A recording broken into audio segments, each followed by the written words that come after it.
Despite the couple's empty claims to have an egalitarian marriage, they admit Simone Collins does most of the childcare and housework, but with the usual false claims that women are intrinsically better at these tasks. Bitch! How many men do you know who really, really can do laundry and dishes and cleaning house well? The type of men who she pegs do. It's all consensual, okay?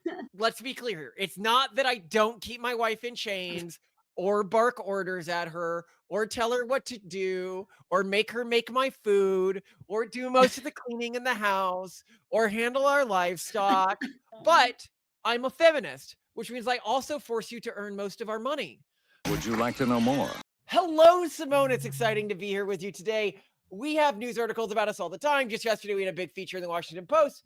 And news features on us, they often mischaracterize us. And I've come to expect that from the mainstream media. But we had one from Salon on us recently that was the most, it almost felt like the person writing it was screaming the entire time they were writing instead of like actually writing it. Yeah, the author Amanda Marcotte just seemed kind of unhinged through the whole thing. Like, Her just picture on Twitter is, by the way, her cat. But I want to get an understanding of, like, before we get into this, because this is just going to be amazing. Like, it is amazing, this piece. When I got my Google alert on this, it said Malcolm Collins, who fantasizes about his wife dying in pregnancy. And then to hit that point home, they used the quote where I said, you know, my wife does put her life at risk with every pregnancy, and that's something that I appreciate. And of course, the point I'm making there is I appreciate how hard pregnancy is for women and that there are real risks. Oh, sorry. No. Malcolm, you're a white man. There's no way you can win this. But actually, I found the article so objectionable. I want to go through it line by line. Because one, I think anyone will find it entertaining. Two, I think it exemplifies a lot of ways that the left misstates pronatalism, and also just what the Trump administration and conservatives in general are doing anyway. Well, And so I don't know. Okay, so you got to get this from the Trump we need to set the administration. record straight. We need to The set the record. lovely young press person who Trump has right now. I was made aware of the funding from USAID to media outlets, including Politico, who I know has a seat in this room. And I can confirm that the more than 8 million taxpayer dollars that have gone to essentially subsidizing subscriptions to Politico on the American taxpayers' dime will no longer be happening. The DOJ team is working on canceling those payments now. Again, this is a whole of government effort to ensure that we are going line by line when it comes to the federal government's books. And this president and his team are making decisions across the board on, do these receipts serve the interests of the American people? Is this a good use of the American taxpayers' money? If it is not, that funding will no longer be sent abroad, and American taxpayers will see significant savings because of that effort. So don't be expecting that money anymore. That is amazing. We have since found that they had been funding anti-Gamergate stuff. We found that they were funding anti-Live of TikTok stuff. We found, we'll have a separate episode where I really want to collect all the receipts on this because this is like this huge scandal. Okay. But they sent $4 million to the New York Times. What are they doing that for? This is where the USA, this is where your tax dollars were going to create all of this nonsense. As we've also shown, Reddit largely astroturfed by the Fed as well. Wokeism doesn't exist. That's why the one thing the Fed forgot to do is to put a layout up for some money to buy these video games that the companies were making for this audience. One of my favorite things that Asmongold did recently, another guy was talking about this. The guy we have a big overlap with, the little troll guy. Anyway, this really was like all of this pushback, all of this insanity. They came for our video games. Never should have touched the video games. That's where they crossed the line. That was when they crossed the line. We were all just in our rooms, not political. You came for the video games. But I want to get to this piece because this piece is insane. Yeah. So it is titled, Elon Musk's War on Head Start Childhood Education Exposes How, quote unquote, pronatalists are really anti-woman.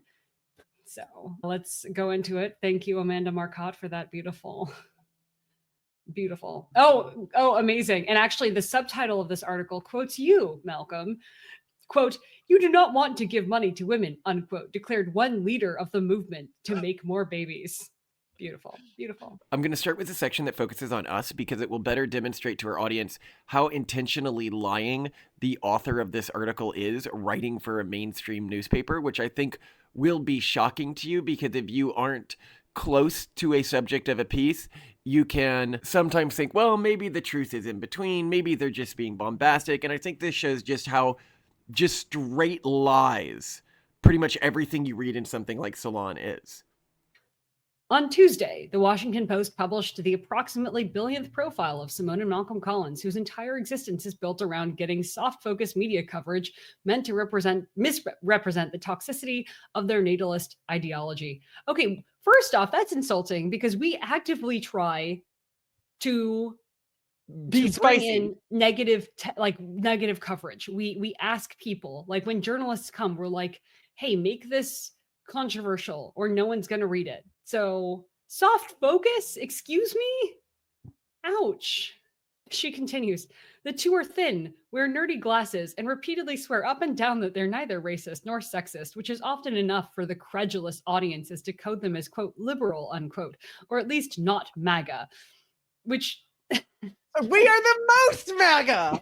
Why does she have to point out that we're thin? Like, one, is thin just a sign that we're evil? Like in No, Starship thin is a sign Troopers? that you're conservative now. Being fit, being thin, going to a gym, people talk about all of these as like negative signs. It's like there's like the posts about how to know if your kid is getting influenced by red pill ideology.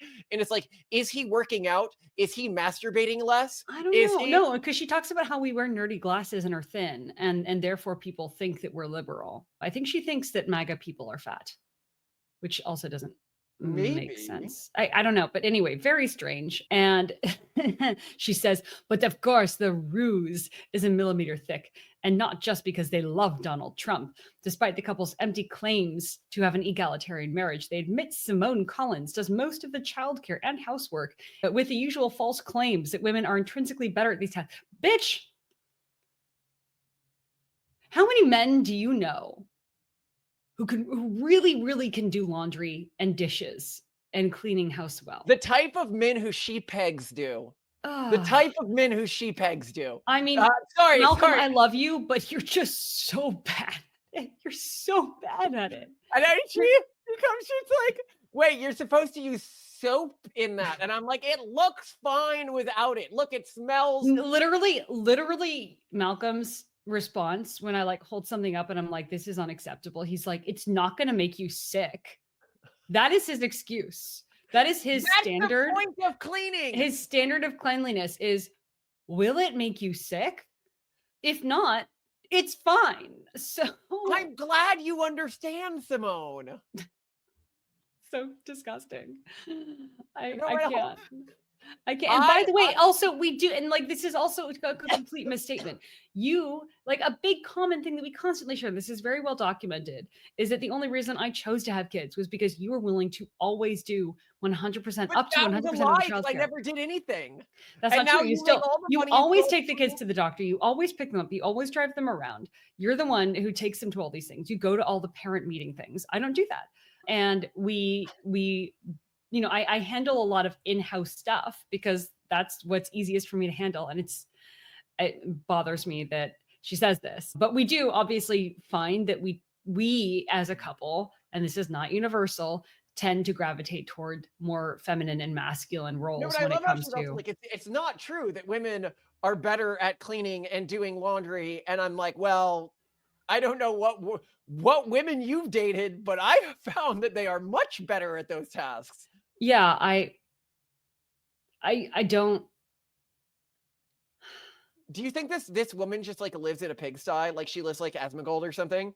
Cockroaches crawling over her bed. She seems just like artsy. She seems married, by the way. She looks like she's married. Old. She compared to the way she dresses, it's really uncomfortable. Like Simone thought she was trans at first because she looks really. If we're gonna talk about looks here, no, Malcolm. She looks like a 55-year-old pretending to be a 23-year-old. Malcolm, I'm the one who looks like the crypt keeper. Like, let's be honest. Oh no, she doesn't have a husband. She's a boyfriend. Wait, in 2024, her boyfriend is Mark Folletti, who quote owns a record store called Latchkey in Philadelphia, and that she has 3 cats. She is a mother of 3 cats. Mother of 3 cats. She birthed these cats. I imagine she believes that female skill with cooking and cleaning is entirely societally based. She's probably a blank slatist, I'm going to think. And it, we were much more blank slatists until we had kids. Admit it. You know this to be true. Yeah, even knowing the research, I didn't understand how much your personality is cooked. Yeah, we're like, whoa. Personality and gender are completely cooked in at birth. It is shocking if you have kids. Yeah, it is. Yeah, I think that's why it's really hard to come across a parent of 3+ kids and have them espouse blank slatist views, because they're like, no. And you get a different roll of the dice. I bet she's not a blank slatist when it comes to cats. She's like, a really funny thing. Personality is at birth. It's just humans. Yeah, people talking about like dog breeds being like, yeah, humans blank slatist, and then they like spend tons of time talking about different dog breeds and how they're like. Okay, continue. Right. They also brag about how much money they put into genetic testing and IVF treatments to get the best babies, which is not only overtly eugenicist, but cuts against their claim that they want everyone to have more babies. Most people neither have the money nor time to spend on such nonsense. She wants us using this experimental technology on poor children first. That's the key. No, she wants experimental medical technology. No one should ever use this. Children. Because this is only something that evil mad scientists use, because she doesn't understand the technology. And one, she doesn't understand what eugenics is, because any couple personally looking at a variety of different traits and deciding on which embryos to have first based on those is clearly not practicing eugenics, which by definition, look at the Wikipedia article, requires a belief that there are good and bad genes, and also a belief that you should maximize and minimize those genes respectively on a society-wide level, which we're very vehemently against. But she would never take that time to understand that. That would require too much time away from the cats. We support Trump. We must be Nazis. That's the way. If you disagree with these people politically, you're immediately a Nazi. Apparently. No, but continue. She writes, the Post profile overlooked it, but Hope Not Hate dug even deeper and found the couple has suggested women not be allowed to own property, lambasted programs to reduce racial discrimination in hiring, and falsely suggested IQ scores are dropping as the U.S. population becomes more racially diverse. Okay, so we've got every one of these points is fictional. So, well, not everyone. One of them is just true, but like obviously, like. First of all, she goes on to be like, look at the Flynn effect. IQ is rising. And I'm like, the reverse Flynn effect has been a phenomenon since the 80s. Well, no, she's of the same mindset of the population bomb. Like clearly she like took in all the information shortly after she was born and then like went offline. No, clearly because she was born in the 20s. No, she was born in 1977. Oh, she was? Wait, really? Yeah. Okay. Well, okay. So anyway, so first, we have never ever said that IQ is dropping because of racial difference in the country. We've said it's because dumb people are having more kids than smart people. We're very idiocracy about this. Like, it's not less offensive, but just get the offensive thing right. It's not an ethno thing. Yeah. Then what was the other? Oh, yes. That I said that women shouldn't be allowed to have money. No, the property. And that was based on looking at the results of, I think, Swedish lottery winners. No, so the entire episode that's based on, the point of it was that this data should not be taken to mean that women shouldn't be allowed to own property, but that specifically if you are doing cash handouts, the actual quote line that she took came from right before that, I said, if you are doing government cash handouts intended to increase fertility rates, don't give the money to women. Where she then took that to mean women shouldn't be allowed to own money. Intentionally, like this is Salon, this is the mainstream organization, intentionally lying to and attempting to manipulate the reader. And then what was the other point in here? She had 3, I remember. Own property. Oh, we lambasted programs to reduce racial discrimination. Yes, DEI. We hate DEI. Everybody hates DEI. What's wrong with you? You're asking anti-DEI as being pro-racist. DEI is racism. It's a systemic system for discrimination based on gender, ethnicity, and sexual preference. That's racism. Amanda and the cats vehemently disagree with you. Okay, so what else does she say? Yeah, right. She believes the Flynn effect. Quote, you do not want to give money to women, unquote, Malcolm Collins declared on one podcast. And she just That's thinks to apply for specifically if you want to increase fertility rates and you're a government, you do not want to give money to women. What's the full line there? But anyway, continue. Yeah. She continues, but what's viscerally creepy in the Post report is how fixated the couple is on imagining Simone's death in childbirth. Quote, I'm happy to die in labor, she declared dramatically, an especially weird statement because she delivered all 4 of her children via C-section. Yeah, lady, how? When you have that many layers of you cut open, it's kind of dangerous. What does she not think that birth is like? I actually am genuinely wondering, like, what's her point? Does she not think that birth is risky, or does she not think? Well, maybe she thinks C-sections. Either she acknowledges that C-sections are risky and is like, why is she being so blasé about the fact that she's doing this risky thing, or she thinks that C-sections are not risky, in which case she's not aware of what happens in like major surgeries, and there's always some kind of complications. Something you could start hemorrhaging. It's not a huge risk, but it's a risk. And the point that, 1, I didn't say it dramatically. I said it matter of fact. And 2, it was in the context of us explaining, trying to sort of frame that we have values in life and are willing to die for something. I don't think Amanda Marcotte is willing to die for anything, because I don't think that she really has any inherent values aside from if she has values that are like above just her immediate comfort and interests and needs, it would probably be something vaguely tied to negative utilitarianism. No. This is somebody who believes that our government is literally being taken over by Nazis right now. Yeah. So you can see exactly what she would do if her government was being taken over by Nazis. Nothing. Which means that she has no value system.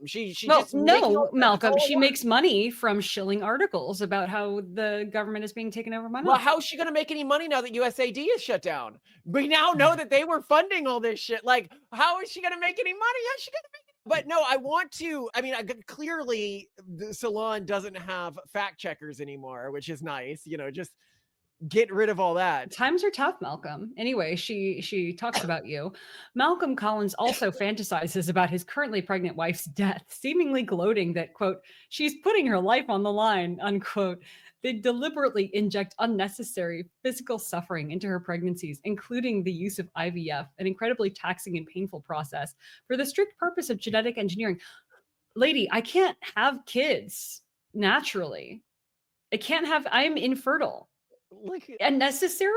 This you could read our Wikipedia article and know this. Like, this does not require much research to know. Did she guess? Like, did she think, I should probably check if she's infertile, because this is going to be really bad if I said that her husband is forcing her to do this. Yeah. And it turns out that no, her husband is actually undergoing pretty big sacrifices because she's doing this.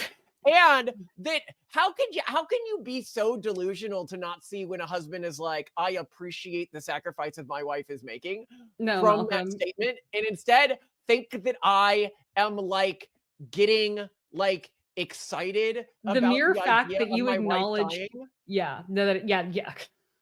I want to be very, very clear here. I do not get excited about the idea of my wife dying. Only turned on. I'm joking. We gotta have them clip that. Wow, you are just giving people so many beautiful little breadcrumbs here. Simone. Do not call them people. But also future biofuel. I'm just also IVF is not an incredibly taxing and painful process. I repeat, it is not. The only time I've cried during IVF, and this is true, so financially, IVF is extremely painful, is because of the money. I've cried in the doctor's offices because of the money. Simone, I've seen those needles you do. The only reason it's not painful for you is because your mind is built like a tank. You're like a sidekick that like goes in for me and then beats up an entire room, and you're like, that was easy. These needles. Well, the needle part is like this big. It has to go all the way into the muscle at the. They're intramuscular injections. Yeah, you do it every day. You're for like a month.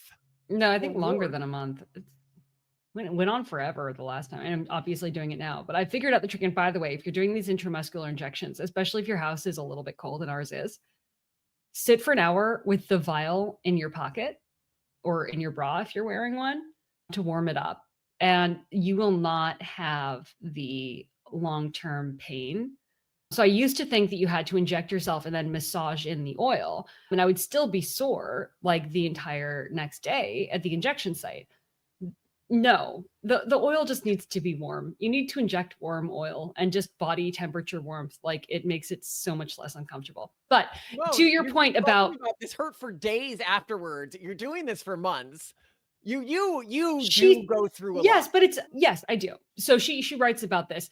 And She says, clearly I'm gloating about it. And yes, turned he says on he by even how much brags suffering about you her undergo. ability to withstand pain and gore. It's just an amped up version of the same romanticization of female sacrifice. It's endemic in conservative circles, where what makes women good is how much self-subjugation she can endure. No, like, what's actually going on between us is we are nerds, okay? And we did full genomic sequences on nebula genomics. And I have to pull up the screenshots, but Malcolm's polygenic score for pain tolerance is exceedingly low. It's like 1%, and yours It's is like like flick 99%. you, and you're like, I've been maimed. No, And hold on. No, so on. What she's referencing here is in the original piece. They got some stuff wrong. I didn't mind. I like the piece. This is the Wall Street Post piece. It mentioned that you were a vegetarian, which you're not. You basically are, but you're not like functionally, I don't ideologically eat meat. meat Yeah. occasionally. But that you handle the dead animals around the house, like if you have to kill a chicken or something. Like, I don't do that. And you were cooking steak for the family and putting like red bloody steak on the table and chopping it up, despite being a quote unquote vegetarian. You were doing it for the guest and your husband. Oh, yeah. So yeah, that So- was probably kind of And so she's here like, oh, these conservative men who glorify a woman who can chop up and cook a good steak. Oh no, And what here we I were am just like, I do glorify that. I do. That's hot, Simone. well, no, there were two things. One is we'd received as a very generous birthday gift a giant cut of Wagyu beef. And I was, at the time, we had a journalist visiting, slicing the beef into individual servings that we very carefully wrapped and froze because we couldn't eat it all at I was once. doing like half a cow this day. Yeah, so there was a lot of meat on the table. And Malcolm he's not big on like meat and muscle. Little aside, when this was happening, Torsten, our son, was like, "What is this?" Because it's this giant like slab of meat. And I'm like, "Well, this is the muscle of a cow." So, someone killed a cow.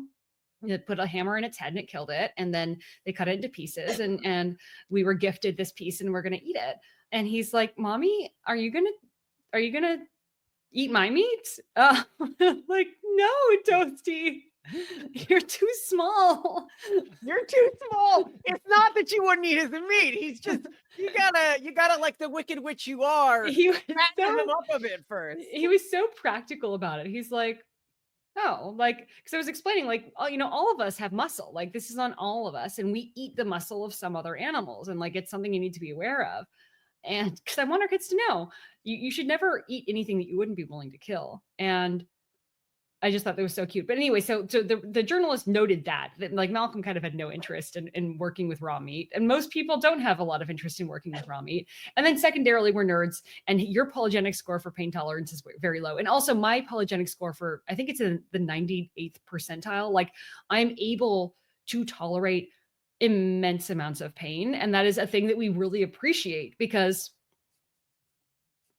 obviously it's easier to push through hard things. She'll like take things from the oven without mitts and stuff like that. Pull things out of boiling water. You're causing damage to your hands right Yeah, like now. when I hurt myself, like everyone else, it's like Band-Aids and and like I just take a paper towel and some like tape, some packing tape, and I'm like, "Stops the bleeding, can keep going." This is like deep gashes too. She'll like come into her room with like paper towel like taped to her hand. It's just a flesh wound. Yeah. Okay, continue. So yeah, it's again just misstated. We're just playful and we appreciate the traits that we have. She continues. The Collinses frequently speak at pronatalist events, which also do a poor job of concealing the true bigoted agenda under all this happy baby talk. As Gabby Del Val reported in Politico last spring, this year's NatalCon, that was actually the last one that happened in 2023, a mostly male audience, many of whom, quote, are childless themselves, unquote. They speak a big game about creating, quote, a culture in which childbearing is paramount, unquote. But of course, not for the men who want this change. That women will do most of the work is implicit. Indeed, it is not an unfortunate side effect, but the apparent goal. Now, what's so ironic is one, I mean, Gabby Del Val, she's also like Miss misstating Gabby Delval's article to a great extent. Also, Gabby Delval's article was intentionally controversial because that drives traffic. And we talked with her about it. Like we got Thai food together. Gabby Delval's cool. It's like, this is not antagonistic, and she thinks it is, which is also very ironic. Most of the speakers, I think, maybe not most, I feel like at least half of the first NatalCon were female. Women. Yeah. We had Peachy Keenan, we had Britt Benjamin, we had Diana Fleischman, we had me. There were more women too. It was a great, like, it was very balanced. Hugely, but she wasn't there. She's not reporting. She's reporting on a fantasy she has of what the movement is. Yeah. And just, again, we have to take great oh my God pleasure in knowing that we're going to replace her. Here's first plug for NatalCon. You can get 10% off if you register with the name Collins or the code Collins. And we'd love to see you. The next NatalCon is this March in Austin. But oh my God, everyone's complaining about how it's expensive. One, venues. Have you like organized a conference recently? It's just expensive. But now I wish that like instead the price was double, but that everyone was issued a film grade Handmaid's Tale outfit. Ah, so we all could go. Yeah, I wish that too now. It would be so amazing. We gotta get all the reporters being like, it was like living in Edeldal or whatever that country is from Handmaid's Tale. Yeah, I can't. Honestly, like I don't know any conservatives who've read Handmaid's Tale. Because we're not into it. You should see our video, by the way, on is Handmaid's Tale actually just a sex thing? Because it is just a sex because thing. it is. These people are just like those women who ride on horses like suspiciously long, the women who go to every event dressed up in this. Oh, Mr. Rich Man, I hope you don't beread me. Oh my God. Mr. General. Yeah, it's great. It's wonderful. That would just have been high status women watch with jealousy. I mean, yeah. When it comes to brass tasks, Natalists like Musk seem only interested in raising birth rates in the most inhumane way possible by force. Wait, I'm sorry. Let's continue. You're like it. No, okay. So there's this anime called Shield Hero, and in it, I always feel like you're like my Reptalia, where there's this scene where she has like a slave contract with the hero, and they're like, oh, we have to free you from this, everyone else. And she's very incensed that they want to free her from this contract. She's like, no, I really like, this is what I want. What are you talking about? And she's like, they're like, well, I would never do this. Like, yeah, you never would. You never would take the time to care for someone in this way. You never would take the time to, and they're like, yeah, I would. And she goes, okay, basically, then where's your slave? Because there's a lot of women in difficult scenarios that you could help through this sort of contract, and you've chosen not to, which shows that you're not that type of person. この卑怯者！私がいつ助けてくださいなんて頼みましたか？あなたが直文様のあなたの隣には私ではない別の奴隷がいるはずです。 So where is your wife, Mr. Oh, I would be so good to a woman guy? But of course, we know the reality. He's one of 10 guys financially supporting one woman who they're all sleeping with. I'm saying the guy watching this who's like the far progressive and mad at me. Because they're not going to exist in the future. We're outbreeding you. We're replacing you. Don't worry about it. We will replace you. That's the Pronatalist slogan. I got to have that under the conference slogan. We will replace you. I want people to get very scared and angry. That's the goal here. Continue. Right. Most inhumane way possible. Musk loves to bleat lies about how birth control is dangerous. Oh, wait. So I'm sorry. Not being on birth control is inhumane? That's okay. Which is an unsubtle pretext to take it away, perhaps by likely Health and Human Services Secretary Robert Kennedy, chosen because he puts MAGA ideology before science. Musk's billionaire buddy, Peter Thiel, has dumped huge amounts of money into spreading scary disinformation about birth control as well. Van certainly has no ideas for making motherhood a more appealing choice for women, but instead prefers shaming tactics like name-calling and lectures on quote-unquote duty. And of course, they've all allied themselves with the same GOP that's passing abortion bans as fast as they can. I'm sorry, like every medical intervention, every pill you take has a negative side effect. For example, I take about the same amount of estrogen orally per day that a trans woman takes, a man to woman trans person, right? what also has happened as a result of that is my testosterone levels have plummeted. There is a cost to this. There's a cost to all sorts of hormonal replacement, including stuff that progressives would really support. Birth control does have negative side effects. Some people see their sex drive plummet. Some people see their moods go all wonky. Sometimes birth control is really great. It can help with acne. But like, how can she say that it's inhumane for people to question the side effects? No, what she thinks is inhumane is for people to not have sex whenever they feel like it. See our prep episode. She thinks not having free access to birth control whenever is inhumane because somebody without free access to birth control couldn't have indiscriminate sex, which she believes is a human right. I guarantee you that's what's going through her head. Anyway, she writes, the other giveaway is that these natalists don't care one whit about the well-being of children after they've served the purpose of sinking a woman's ambitions. That's why Musk is going so hard after Head Start. But again, when has Musk ever targeted or criticized? I sunk your ambitions. You CEO, best-selling author, media sensation. Dreams broken. Dreams broken on my masculinity. Dashed upon the rocks, the phallic rocks of your masculinity. Oh my God. Or why Musk and his goon squad are attacking the Department of Education, or why they're allied with an anti-vaccination activist like Kennedy, or why they're trying to shut down USAID, whose programs are critical for allowing women in poorer countries to give birth to safely to healthy babies. Those programs are not critical. No one listens to us. We should find out how much USAID gave to Salon. Now that we know that they gave millions to Politico and the New York Times and AP News. Think of the children. Think of the cat ladies. Imagine they might have given. You might have another reason for protesting. Thou dost protest too much. A little. She concludes with the utter disregard for what happens to a baby after she's born. She, of course, is also illustrated. Oh my God, this is like when people call God a woman. I will smack them with like a fish. Yeah. Just need to have your slapping fish handy.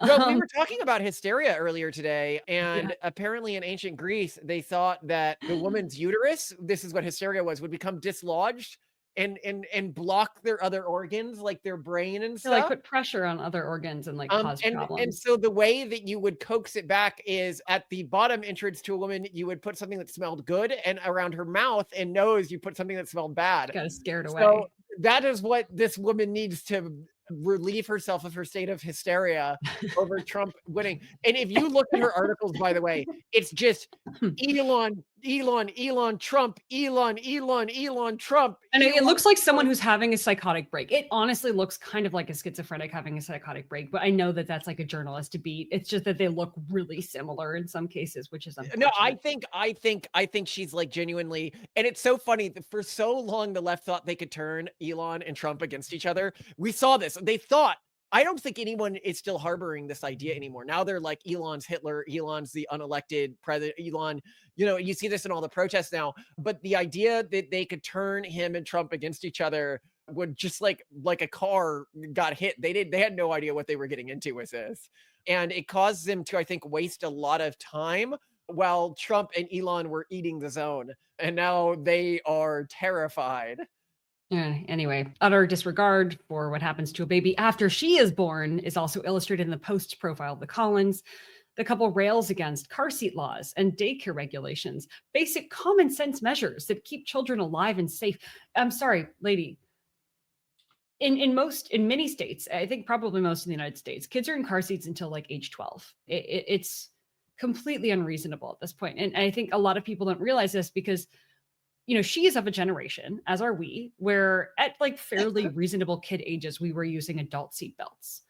And just there's been this regulatory creep across all parts of the government that have made things more expensive and cumbersome, including daycare, including car seats. She's not aware of this. And again, like this is what happens when you just get angry people talking about issues that they don't want to go really deep into. We're not above that. Okay. She wants to live in her Hitler fantasy where the government is run by, the Gilead people. I dig it. Right? You know what? The record store boyfriend 3-cat life is a lot more romantic when that's the case. She's like, get that kind of a post-apocalyptic feel. I think there's something in the American id that loves an apocalypse. Well, she gets And to be a resistance that doesn't have to do anything except histrionics on it's Blue very Sky. cozy. It's very cozy. And she's making money from it. Like, When you I check her get the Twitter incentive. account, she does nothing but spam her articles on her Twitter account. You can only Well, that's because she's spam. probably on Blue Sky. And she just goes to Twitter because she has like, I think 80 something thousand followers on it. And that's where she can hopefully get some more views. Anyway, let's see. Right. Okay. Basic common sense measures that keep kids alive and safe. Natalists claim they want more babies for the long-term good of humanity, but that's hard to square with the scorn of any measure that would keep children alive, much less help them be productive members of society when they're grown. Again, there is peer-reviewed research on car seats as contraception that demonstrates in a compelling way that fewer people are alive today because of car seat regulation in total. So there are fewer people, basically more people are not being born than there are people who are being saved from hypothetical differences in car seats. And in this efficacy. very article, she's railing against technology that saves children's lives, like like polygenic IVF. selection. Yeah, like And IVF. IVF, yeah. Yeah. More productive members of society when they're grown. That's exactly what polygenic selection is meant to optimize for those who have the opportunity to use it. And we think that, again, like one of the reasons why we use and invested so much of our personal money in polygenic selection and helping early companies in the space and buying from them is that we think that in the end, it's going to be in the best interest of any government that provides any level, including the United States, of government subsidized healthcare, is going to find it much more cost effective to give free polygenic risk score selection to anyone who wants it, because it will create tax-paying citizens that are more productive and less of a drain on their healthcare systems that they have to fund. It is a cost-effective measure, and it also reduces human suffering. So she, who I would assume is a negative utilitarian who cares about the reduction of human suffering, should be all about PGTP and should be encouraging governments to start making it universally available, because it's really not that expensive. Woke religion. Well, That's yeah, the thing. Yeah. Let's see, where was I? When you pay attention to what they do and do not, when you pay attention to what they do and do not, what they say, when you pay attention to what they do and do not what they say, it's clear that pronatalists are anything but. That's weird. Just changes it works. When you pay attention to what they do and do not say, it's clear the pronatalists are anything but. It's just an elaborate intellectual rationale for plain old misogyny. Oh, drop that mic. Drop that mic, Marcotte. I'm misogynist to my wife. Everybody who watches the show knows this. That's why I have a sword like Andrew Tate, so that I can force her to listen to me. Yeah, but what if my bow and arrow beats your sword? You charge it to away from the gun. Yeah. I'm able to get you first. I think everybody who watches the show knows that I do boss around my wife and I do speak over my wife, and I'm obviously an abusive husband who keeps her in chains half the time. But it's all. I was gonna say that's a sex thing, but that's our particular sex thing. It's all consensual, okay? Okay. So let's be clear here. It's not that I don't keep my wife in chains or bark orders at her or tell her what to do or make her make my food or do most of the cleaning in the house or handle our livestock or livestock. It's not that I don't force you to do all those things, but I'm a feminist, which means I also force you to earn most of our money. So I think that those two things really balance each other out. We're enlightened like that. Now to start at the beginning of the article with all the ways she tries to twist what the Trump government is doing. All right, she starts. Elon Musk's ongoing infiltration-style coup of the federal government continues to cause chaos across the country. As Musk seizes executive powers and rejects all congressional authority, it is increasingly clear that Donald Trump is shaping up to be more than the reality TV host in his return to office than actual president. Last week, Trump pulled back the across-the-board freeze on all federal grants and loans, but despite the alleged unfreezing, reports are streaming in from various states that money for Head Start has disappeared, forcing some centers to close or lay off staff. First, I just want to stop and pause.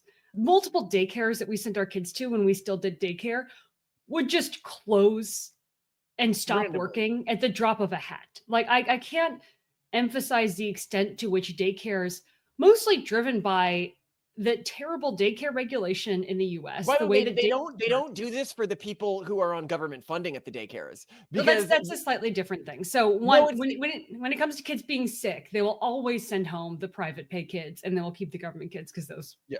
they don't get the government pay if the kid doesn't show up. However, when we're talking about these general shutdowns, what we also saw at our daycare, we're just like, sorry, we're not operating today because we can't get enough staff. Sorry, we're not operating today because so these organizations in the US are running on such thin margins and are so screwed over partially due to the existence of childcare subsidies through programs like Head Start that this happens all the time anyway. And now they're acting like it's a result. I mean, I'm sure a lot of it is a result of the sort of like starting and stopping of federal grant programs. But this is normal, all right? But Anyway. you also were pointing out that the Head Start program really only goes to basically I unemployed know, I'm going to women. get to that. I'm going to get to that in a little bit, but I'm going to Okay. continue to go through the article. Do not This read it is- in a silly voice. That's annoying. Well, how else will they know I'm reading hers and not my? Simone, Okay. they will figure it out. She continues. This is likely the doing of Musk, who has been infiltrating with the Treasury Department systems that disperse funds and bragging on X that he has dictator-like powers to unilaterally destroy programs he doesn't like. The targeting of Head Start. By the way, also, Musk has nothing to do with Head Start. This connection she's drawing between Elon Musk and Head Start is completely in her head. And I think this is another thing that I'm seeing a lot across the left. And I'm sure this happened on the right too, but actually not that much from what I remember. The left is drawing all sorts of connections that aren't there.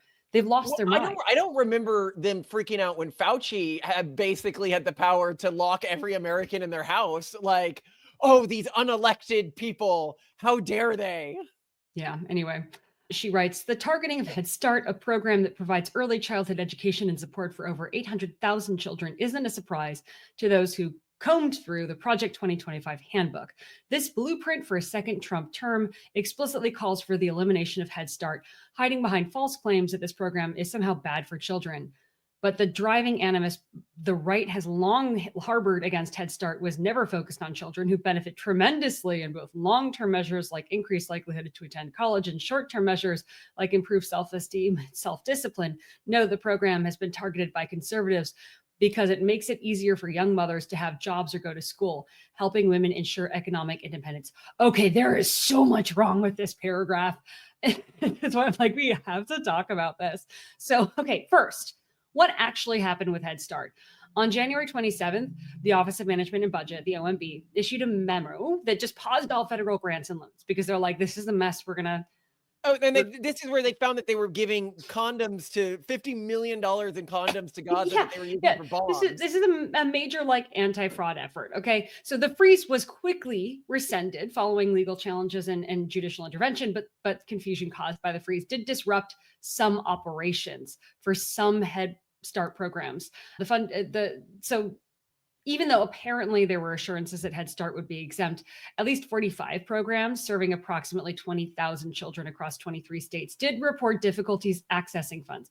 So I'm just imagining like slightly late funds.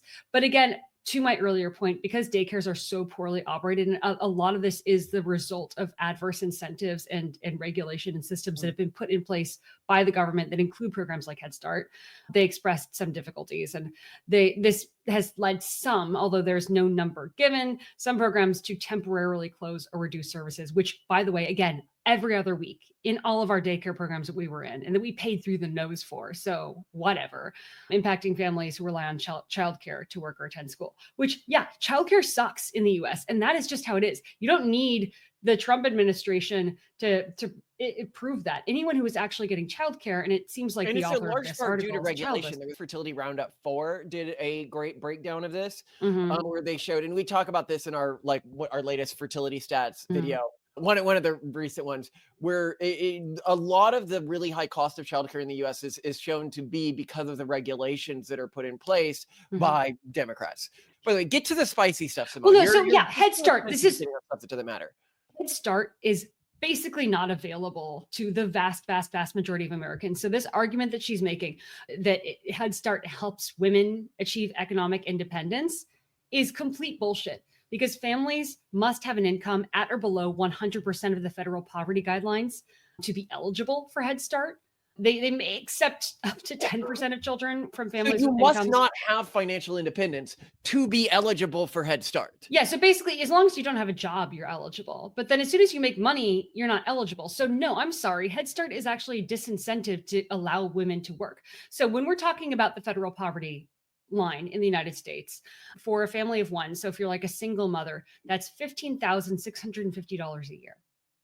So Okay. if you're earning more than that, you are not eligible for this program. Yeah. And if it's just you and your husband, 21,150. If it's 3 people, 26,650, and 4 people, 32,150. So these are very, very, very low income levels. I think the median income in the United States is around 60,000, 62, 65,000, something like that. But the point being is that she's just lying, but continue. Yeah, so yeah, no, this is Head Start is not a pronatalist daycare program. It is a program that gives very, very, very poor people almost a disincentive to work by providing them with daycare on the condition that they continue to stay in poverty. Great, thanks, Head Start. So what did Project 2025 actually say about Head Start? I think that's a really important thing to talk about. So the Project 2025 mandate for leadership criticizes the program because it is inefficient and it has lack of any measurable long-term benefits. So the program's been— She's just lying when she was saying it had all these benefits. Yeah, it has cost over $240 billion since its inception. $240 billion? Since its inception in 1965, and this is like services. Services are expensive, so I get that. But it's failed to demonstrate sustained positive outcomes for children. So in the Heritage Foundation's document, they cite studies that suggest any academic or societal benefits derived from Head Start dissipate by the 3rd grade. So very fast. She's like, get to college at higher rates and everything. No. So what they propose instead, and I love this, I love what the Heritage Foundation suggested, is that Head Start be phased out and replaced with policies that empower parents directly. Specifically, they advocate for direct control over education funding, such as through mechanisms like education savings accounts. So ESAs, education savings accounts, are basically bank accounts that parents should be allowed to use to spend how they see fit. So if I want to hire a nanny, theoretically, or an au pair, I could use my education savings account for that, or send my kid to private school, or send my kid to daycare, or homeschool my kid. Like ideally, an education savings account allows me to, with great sovereignty over my money that I as a tax dollar would have paid for Head Start for someone else or public school. Simone, you've got to keep in mind that when Democrats hear the term poor person, they think minority, think Biden sign, this will help both the smart kids and the black kids or whatever he said, both the rich kids. Yeah. But the other thing that you've got to remember is they think that minorities are too stupid to even get a government ID. That's why they've been, trying to prevent them from trying to get people without government IDs to be able to vote, because they keep arguing, oh no, if you're a minority, it's obvious these laws are racist, because we all know that black people are too stupid to get a government ID, right? Like, we can all agree on that, right? And meanwhile, the Republicans are here like, what are you fucking talking about? Like, we just don't want you doing fraud here. We said none of this racist stuff that you're going on about. But if they think like that, I think that they are afraid of giving these people access to any money. They're like, no, we need to treat you like animals. Yeah, like you have no idea to have, you won't be able to spend money responsibly. Whereas the overarching goal in Project 25 here is to decentralize federal control and prioritize parental decision making. Okay. Quote, and if Head Start is not available, it just causes panic. People worry about their jobs because they can't show up, unquote. Senate Minority Leader Chuck Schumer noted on Wednesday, quote, so this is very, very important to the lives of the average daily lives of so many, unquote.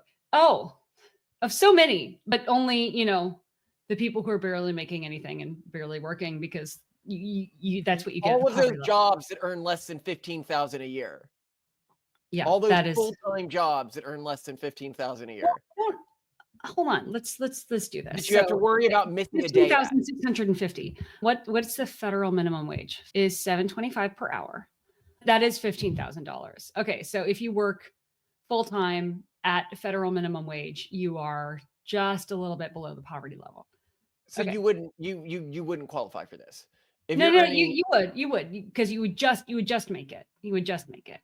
And if you made a tiny bit more, but this is assuming like you make no tips or you have no additional income. So anyway, yeah, I just wanted to sanity check that because I was like, wait, I don't even know if minimum wage is that low. Right. Let's continue with the article. Elon Musk is taking a very illegal axe to the program is noteworthy. First off, Elon Musk did not take this axe to Head Start. She's drawing this complete fantasy. Anyway, it's noteworthy because he frequently pushes pronatalist views, arguing that people should have way more children than they currently do. Parentheses. He claims he means all people, not just white people, but his alliance with white nationalists should cast doubt on this in parentheses.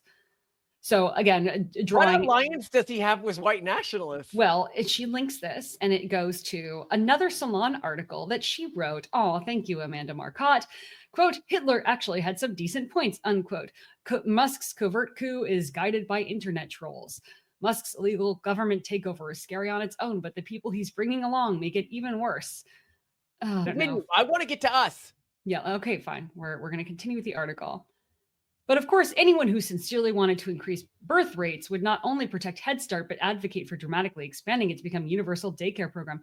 Absolutely not, because that does not provably increase birth rates. As And we've you would seen know in, this like, the if you cared Norwegian about this. countries, Sweden, Yes. Norway, these countries have this stuff already. They have terrible fertility rates. And this is another thing we have to emphasize again. There's a lot of confusion among, we'll say, lay people between family-friendly policies that are like nice. I would love universal free daycare. That would be a great thing to be able to fall back on. Yeah. But it's not going to increase birth rates. So there's a difference between something that would be nice for families and something that will increase fertility rates. And when we talk about pronatalist policy, what we mean is evidence-based policy that will increase birth rates, not things that will make parents happy, not things that sound great for It parents. sounded an awful lot like you just said, I love Hitler.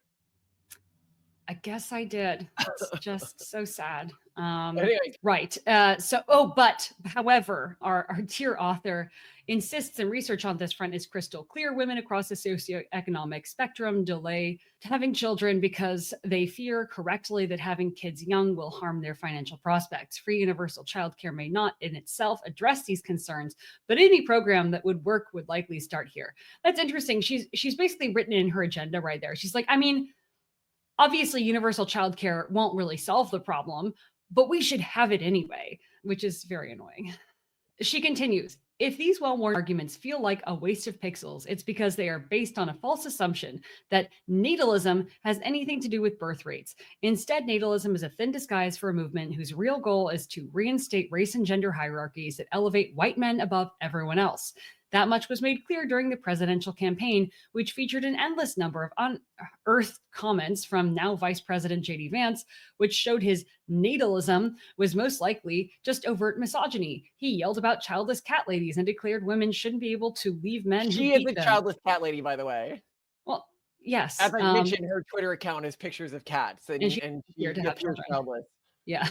Well, so they all found that very offensive for some reason. But again, the point he was making was that isn't it kind of weird that we're being governed by people whose long-term goals and values are not aligned with ours? Isn't that maybe a problem? Because as it happens, childless people tend to have a very different, view of the long-term and reality and different perspectives in terms of their needs than people who are trying to raise small people into Yes, and adults. their need, and this is the thing, we know that in 20 or 30 years, all these childless people today are going to have to become biofuel for our children's cars. That's what I've learned from their constant panic about Curtis Yarvin saying that one. And I want them to stop saying Curtis Yarvin said that and start saying notable tech elite Malcolm said this. You wish you'd said it. You wish. I wish I had terrified them that we were gonna turn them into biofuel first, because it's good for the environment. That we've got to do something with the elderly. Anyway, continue. So just a note actually about his point about marriage. He was basically, and I'll give you a clip that shows what he actually said. Taken out of context, it sounds bad, but he's pointing out that making marriage as easy to change as your underwear is going to cause some serious societal problems. Making switching costs in relationships is so low is one of the key elements you keep saying all the time, Malcolm, that has made relationships so weak and so unlikely to form into long-term Which marriages is now. dangerous for women too. I think it's more dangerous for women than it is for men, because women are much more likely to be shouldered with the sunk costs of a relationship than a man is. I mean, one, body count costs much more to women than men on And average a on dating man can markets. just, marry a younger woman when his wife ages out of being attractive, If, Mhm. as soon as you go through menopause and I want more kids, I can just marry a younger you and leave you with the kids I've already had. There And we people are like, oh, go. but it'll dox your pay. And it's like, well, I don't make that much. So good luck with that. Yeah, joke's on you, Simone. But yeah, I mean, we also personally in the Pragmatist Guide to Sexuality, we're not super explicit about this, but we have nuanced views on physical abuse in relationships as well. And we point out quite fairly that some stances on abuse in relationships are just not very practical. That sometimes you are way, like, literally physically safer and more healthy and better off in a technically physically abusive marriage Well, than you are my on your own. favorite stat about physical abuse in relationships, and we have an episode where we go into this in a lot more detail. Do you want to look up like abuse in relationships and stuff like that? Mhm. Is who is causing, I'm not saying perpetrating, but causing the abuse, because you could say, okay, it's the man or the woman, right? Yeah. To run this statistic, what we would need is unfortunately something we don't have access to, which is, well, if you wanted to determine if it was the male or the female that led to the abuse, you would need a big sample of relationships where you had 2 males and then a big sample where you had 2 females. Oh no, we have that? Oh, okay. You'll have to go to our episode where we actually do the math on this, because this here, if all of this additional abuse was being instigated by the female in the relationship or created by the female in the relationship, you would expect then to see double this rate in female relationships. And you see even more than double. So unfortunately, I think you make a strong point here, Simone. Women, and I love how they always clip me out of context. Women, this will be the next one. Serving it up, Malcolm. Thanks. Just gotta serve it up. Just gotta serve it up. Anyway, JD Vance is simply pointing out that marriage has been a very weakened institution in the United States, like from a regulatory standpoint, from a cultural standpoint, and that has not served us well. And I think that that's worthwhile for him to point out. He even agreed with a podcast host who argued that, quote, the whole purpose of the postmenopausal female, unquote, is to help young mothers so men don't have to bother with bedtime and diapers. So that's not true. That was a podcast with Eric Weinstein. They were talking about the grandmother hypothesis, and JD Vance commented on how meaningful it was to have elder family support with his newborns, and that just got taken out of context by a whole bunch of liberals, and that's very annoying. We're so I want to like that. just to recap though. Was that the Project whole 2025, that was a whole article. Project 2025 is actually extremely reasonable. It's about empowering families and allowing them to make their own choices. What exists Except right for now? the thing about porn, that was not reasonable. Yeah, there's just this thing in the conservative movement where I think they just haven't seen the data. Yeah. By the way, I don't know if you saw this, Simone. Hmm. Fun side note is yesterday or earlier today, Jordan Peterson put out a piece arguing that Canada needed to prove to Alberta that they could do more for it than Trump could. And this is something that we've hammered on for like the last, I don't know, we've like not last, but like in the past week, we've mentioned this in like 3 episodes. So Yeah. I wonder if somebody, a little birdie got that to him. The play for Alberta, I It's think Trump just needs to common make it. sense. It's just common sense. Let's just make it happen. Well, I guess we don't want Canada, technically speaking. We want Alberta. We want Alberta. Is it resource rich or what? Yeah, What's in Alberta is Alberta? their oil country, and the rest of the Canada, taxes them, takes all their money, uses it to fund all of their other nonsense like Quebec, and then blocks them from running oil pipelines, blocks them from doing the full extraction and everything they need to do, and forces all their woke nonsense on them. There's no reason. Alberta, we need to have them do as I've said, a vote, and then move the U.S. military in with the help of local governments, and then say, what are you going to do about it, Canada? These people don't want to be in your country. We want them. We'll will find an amicable solution. And I just think offer to pay some token amount. Louisiana Purchase plus Tell them they can inflation. take the coast. Yeah, I guess we have enough coastal rivery No, regions. no, no. I mean, they keep their own coast. We'll just take central Yeah. Canada. Yeah. We'll just take center. Yeah. Makes Alaska. I mean, it would be nice to kind of complete the set with Alaska. It feels a little disjointed. If we Yeah, could just great. have- We could then get the continental United States to be more connected. That's what we should really be aiming Well, for. it We'd have to annex a little more than Alberta if we wanted to create a land bridge to Alaska. would just be much like less awkward if we could just say America, you know, not the United States of America. Like just North America is just America, you know? Yeah. A lot easier. But the economics of Canada don't work as well if they can't parasitize off of Alberta, which is, again, why they're, I think, particularly terrified of this, because they understand that this is a population that is not interested in their empire, the Trudeau empire anymore. The Trudeau empire. But, Do you think they can debank isn't the rumor that he's the son of Fidel Castro? Yeah. Yeah. You think? I've seen some really I compelling. mean, dates of the trip do line up. He does kind of look like it. Like, I'm gonna say it's not an impossibility in my mind. Would you put it at like? I'd put it at 12%. Oh, I'd put it 3-4%. 3. I mean, she Like, had it's a history. possible. Mother had a history of infidelity, right? Yeah, but that means he could be anyone's kid, you know. Yeah. I do think, did she sleep with Fidel Castro around a time period where he's one of the candidates to be the father? Probably, given the And evidence. wouldn't it be so much hotter if they barebacked it? I mean, and come on, like I don't know. There's just. But counter, how many other people did she sleep with on that trip to Cuba? I don't know. I haven't read that much into it. How I much just of looked a at like the slut facial is your mom? comparisons Question. between Fidel Castro. All in 4 minutes. Mhm. So hey, maybe a Vice piece soon. Burp, derp, burp, derp. Well, we've done Vice things in the past. Everyone at Vice is so cool. So Oh yeah, we actually had a whole Vice piece that was supposed to be done on us that never got made when they were like shut down. Oh yeah. Are they refunctional again? I thought they went out of business. Who owns Vice now? Who owns Vice Media? Fortress Investment Group owns Vice Media, which purchased it in 2023 for $350 million. The investment That's a firm lot of led a money. consortium. Yeah, well, good for Vice, you know. I feel like their brand is good. I feel like their archival content's fantastic. I watch Vice documentaries not infrequently on a regular basis just because it's fun and interesting. I like the irreverent journalism. It's great. And like just everyone who's been on their staff is really cool.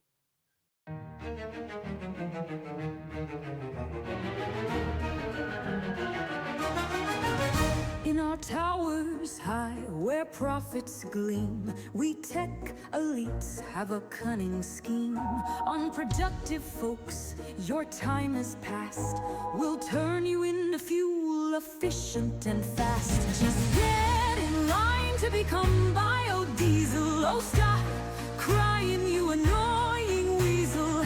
As laid out by Curtis Yarvin, handle the old or we'll all be starving.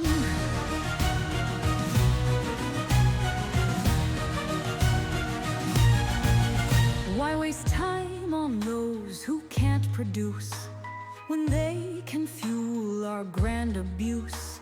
A pipeline from the nursing home to power cities, our wicked dome. Just get in line to become biodiesel. Oh, stop crying, you annoying weasel. As laid out by Curtis Yarvin, handle the old or we'll all be starving.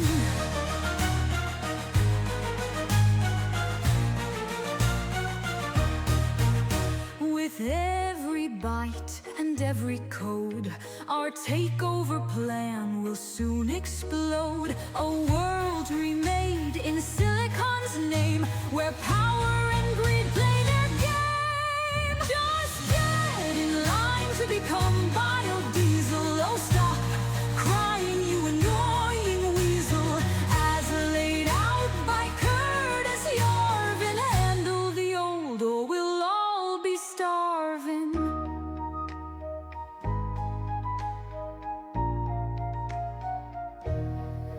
Buy biodiesel dreams, techno-feudal might, old folks powering our empires bright, industries humming, world in our control, evil plans unfolding, heartless and bold. So watch us rise in wicked delight as tech elites claim their destined right. A biodiesel future, sinister and grand, with the world in the palm of our iron hand.